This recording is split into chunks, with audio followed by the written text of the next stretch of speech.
வணக்கம் தமிழா, வாழ்க வளமுடன். இன்றைக்கி நம்ம பார்க்க போகிற டிஷ் எல்லாருக்கும் ரொம்ப பிடிச்சது. என்ன டிஷ்னா மீன் குழம்பு. மீன் குழம்பு பிடிக்காதவங்க யாராக இருப்பாங்களா சொல்லுங்கள் பார்ப்போம்.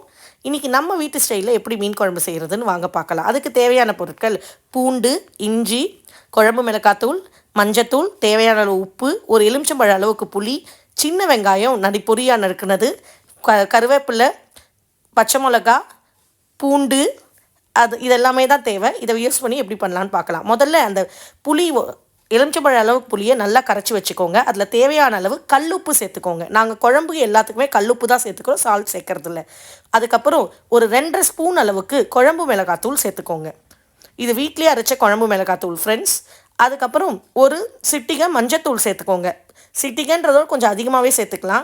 திருப்பி சீ ஃபுட்டுக்கு கவுச்சி வாடை போடுறதுக்காக தான் நாங்கள் மஞ்சத்தூள் கொஞ்சம் அதிகமாக சேர்க்குறோம். மஞ்சத்தூளுமே நாங்கள் எங்கள் வீட்டிலே தான் அரைப்போம்.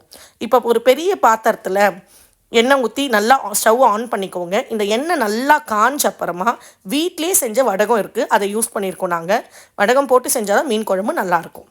அதுக்கப்புறமா நம்ம ஏற்கனவே அரிஞ்சு வச்சுருக்க பூண்டும் பச்சை மிளகாவையும் சேர்த்துக்கோங்க. பூண்டு ஓரளவுக்கு ஒன்றும் பாதியமாக அரிஞ்சால் போதும். அதுக்கப்புறம் சின்ன வெங்காயம் ஃப்ரெண்ட்ஸ், மீன் குழம்புக்கு சின்ன வெங்காயம் தான் நல்லாயிருக்கும். அதனால் சின்ன வெங்காயமே யூஸ் பண்ணுங்கள், பெரிய வெங்காயம் யூஸ் பண்ண வேண்டாம். அதுக்கப்புறம் நாங்கள் சொல்கிற டேஸ்ட் வராது. கொஞ்சம் நல்லா வதங்கின அப்புறமா கொஞ்சமாக தக்காளி, நாங்கள் இங்கே 1.5 தக்காளி சேர்த்துருக்கோம். 1/2 கிலோ நெத்திலி மீன் தான் நாங்கள் எடுத்து இன்றைக்கி குழம்பு வைக்க போகிறோம். அதுக்கேற்ற மாதிரி 1.5 தக்காளி சேர்த்துருக்கோம். தேவையான அளவு கல்லுப்பு, அதுக்கப்புறம் ஒரு கைப்பிடி அளவு கருவேப்பிலை இந்த ஸ்டேஜில் சேருங்க. அதுக்கப்புறம் கரைச்சி வச்சுருக்கிற மீன் குழம்பு இதில் ஆட் பண்ணிடுங்க.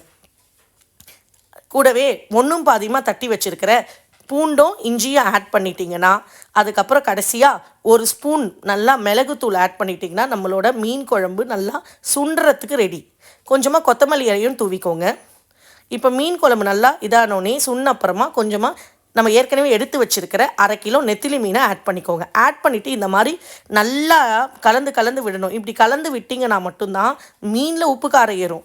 இது நெத்திலி மீன் ரொம்ப பொடியாக இருக்கிறதால ஒரு கொதி வந்தோடனே நீங்கள் ஆஃப் பண்ணிடணும். இல்லைனா நெத்திலி மீன் மொத்தம் உடஞ்சி போய் மீன் குழம்பு நல்லாவே இருக்காது. இந்த மாதிரி அப்பப்போ கலந்து விட்டுட்டு ஆஃப் பண்ணிடுங்க. மற்ற மீனாக இருந்தால் கூட கொஞ்சம் நேரம் வச்சுக்கலாம். பார்த்தீங்களா ஃப்ரெண்ட்ஸ், நெத்திலி மீன் குழம்பு இப்போ ரெடி ஆயிடுச்சு. ஸ்டெப் பை ஸ்டெப்பாக எப்படின்னு பார்த்து கற்றுக்கிட்டிங்களா? இந்த மாதிரி வீடியோஸ் பார்க்க எங்கள் சேனலை லைக் பண்ணுங்கள், ஷேர் பண்ணுங்கள், சப்ஸ்கிரைப் பண்ணுங்கள் ஃப்ரெண்ட்ஸ். தேங்க்யூ ஃப்ரெண்ட்ஸ், பாய்.